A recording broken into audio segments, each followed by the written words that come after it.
This is Arts Alive. I'm Lynda Philippi, and today I'm welcoming back guest Janmarie Dielschieder, okay? And she is a local criminal attorney and also a closet comedian. And today we're going to focus maybe less on the criminal attorney part and more on the closet comedian. So welcome back.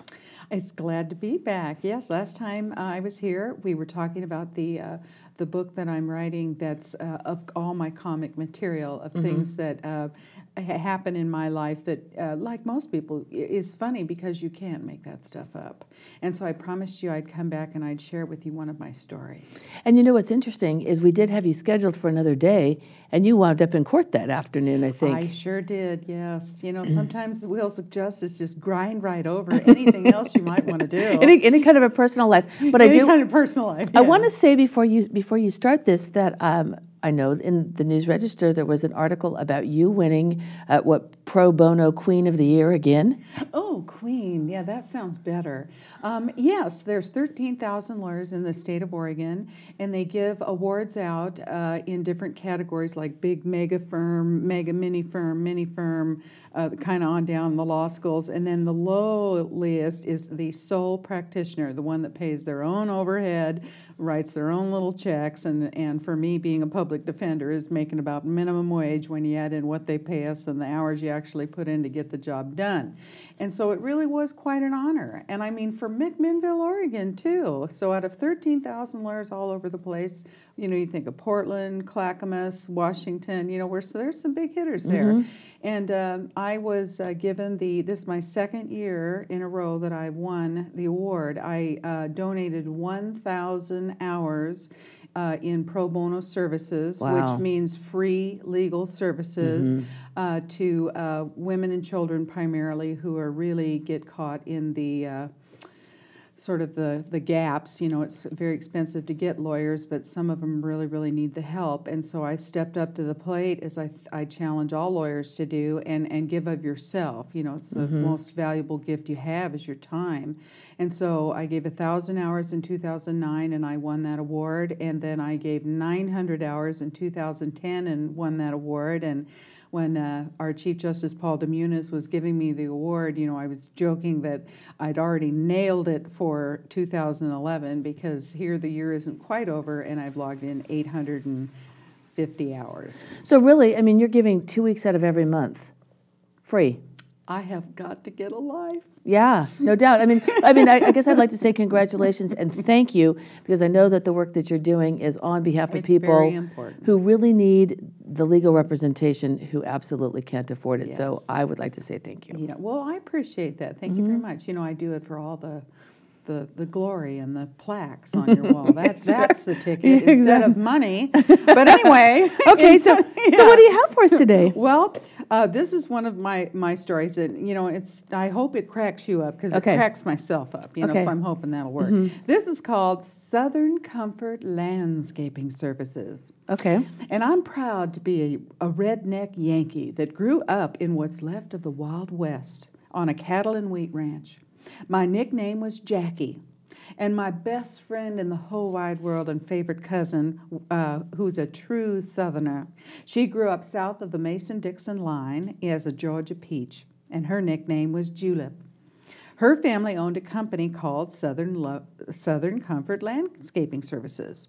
And growing up on what had amounted to be the other ends of the world, me being in the West and her being in the deep South, our mamas made us spend each summer alternating at each other's house so that we would learn to keep ourselves cultured and to embrace, not just appreciate, our differences. So we both loved each other, and we loved each other to hear each other's accents, which are quite different. You know, sort of the Western twang, you know, which I've gotten over quite a bit, and her Southern drawl, which she will go to her deathbed with, no doubt. But we both would joke back and forth, you know, you sure do talk funny, no, you do too, and would peal with laughter. We had so much fun. Anyway, our families had a good many things in common. First and foremost was a hard work ethic. Second was a God-fearing church attendance. And third, and most importantly, was a brilliant sense of humor. As I sit on my porch reminiscing with a death grip on my adult beverage, I hearken back to one of the many hilarious southern summers I spent with Julep. One particular summer, I recall, we had just turned 12, and we were deemed big enough to help her daddy and brothers out with the family landscaping business. Now, a bit of background info is needed here to truly appreciate this story. Daddy was a retired military man with 25 years under his belt, and upon his military retirement, he went into a business for himself. Daddy was so proud of his landscaping business that he had built up from one lawnmower and 3 clients to the dynasty he believed that it was. After all, he'd bellow, it supports 2 sons, Jed and Boone, as well as one waste-of-space nephew.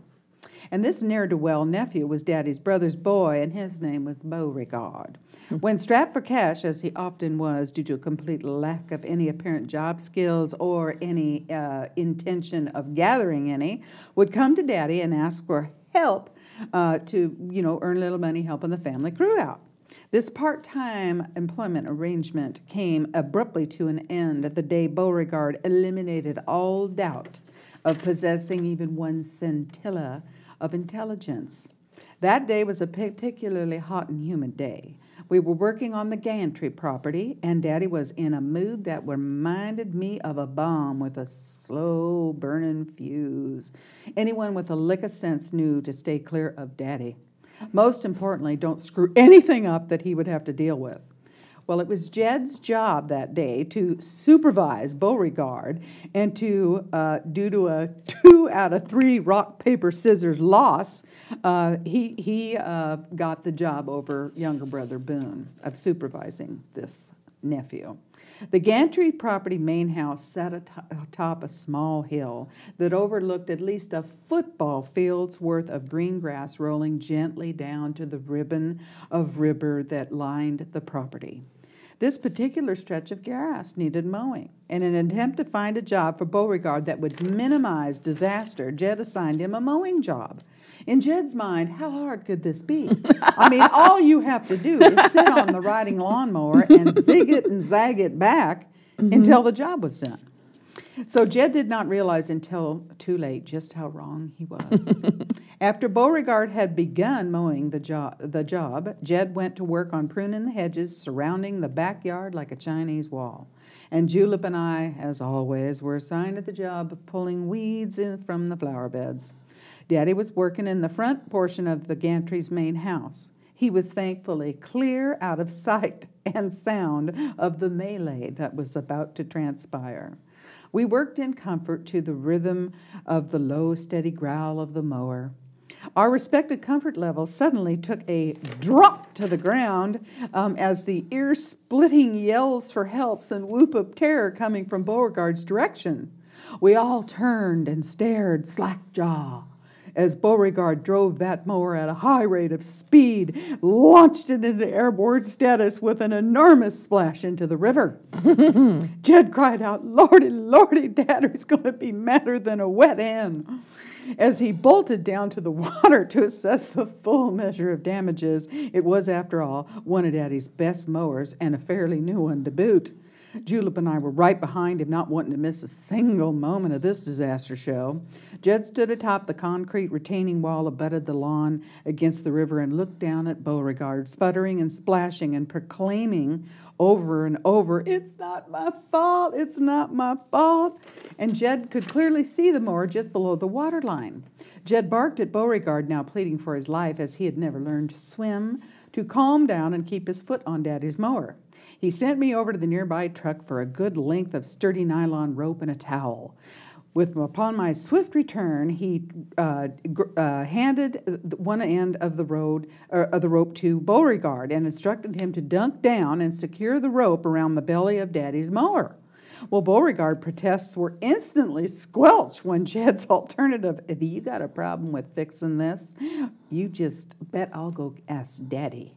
And that struck him dumb because The mere thought of a truly pissed off daddy was something not even Beauregard was willing to experience. So without further ado, he did as instructed, and once the mower was secured, Beauregard was pulled from the murky waters, and all four of us worked together to hoist Daddy's mower up to the safety of good old terra firma.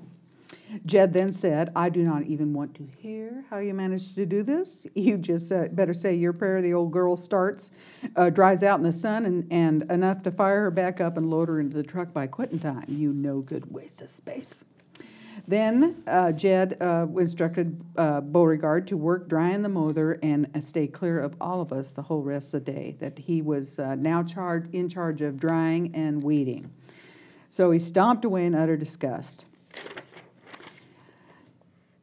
When Daddy called it quitting time, the mower did indeed fire up and was loaded into the truck without incident. Beauregard never did fully grasp how close he had come to incurring serious bodily harm for his misdeeds, because Daddy did never know anything was amiss. Thank heaven for small favors. On to the next day to tell. Daddy had 2 pickup trucks in which he hauled around his yard equipment from one southern antebellum mansion to another. In reality, these were not actual southern antebellum homes, but rather rich, gated communities with architectural attempts at the look of such homes from the South's rich history. Daddy never had to worry about leaving the trucks and all that expensive equipment unattended by humans. No. He had 2 vicious-looking, well-muscled Rottweiler mixed dogs weighing in at 150 pounds each standing guard. One's name was Precious, and the other was Dearest. And Daddy claimed they didn't have a mean streak between them, but that notion had never been tested by any potential thieves. One of the many things Daddy's dogs loved was chasing, catching, and snapping the necks off of any cat unfortunate to be spotted. It was, in my view, an irresistible impulse beyond any earthly control. If there was any doubt about that fact, it was made completely clear on one hazy day working in Lady Bayou's yard. Her pride and joy was a fluffy cat named Noodles. Miss Bayou was forever cooing and petting and pampering that cat. At times it struck me as kind of scary because Noodles did not strike me as a cuddly type. If anything, that cat was downright mean-spirited. When not in the loving arms of Miss Bayou's, Noodles would lay in wait and launch a sneak attack upon any exposed tender ankles that happened to walk past. More than once, Noodles would come out of nowhere and strike with lightning speed, leaving behind deep scratches around our bare ankles, and Julep and I would howl in pain. Daddy would also come out of nowhere with lightning speed and bellow, "You leave that darling cat alone." And we would look at each other and say in unison, "If there's justice in the world, Noodles has got it coming." As I live and breathe, the day of justice came sooner than later, and I was there to bear witness. On this particular hazy days, Noodles was on escapee status from the loving arms of Miss Bayou. Noodles did not, however, escape the alert eyes and noses of Precious and Dearest. No, sir. In a blink of an eye, Daddy's guard dogs launched into flight. And I am talking several feet high and several feet in length. With the silence of stealth fighter plane, they made a bullseye, landing atop Noodles. The cat never knew what happened. His neck was snapped instantly. Julep's brother Jed had been working in the flower bed next to the drop site. So he looked over at the now deceased Noodles and yelled, "Oh, Lordy, Lordy, Daddy will be as mad as a wet hen." Jed scooped up Noodles quickly and buried him in the soft dirt just under Miss Magnolia's hibiscus bushes. And we all went quickly, albeit nervously, back to work.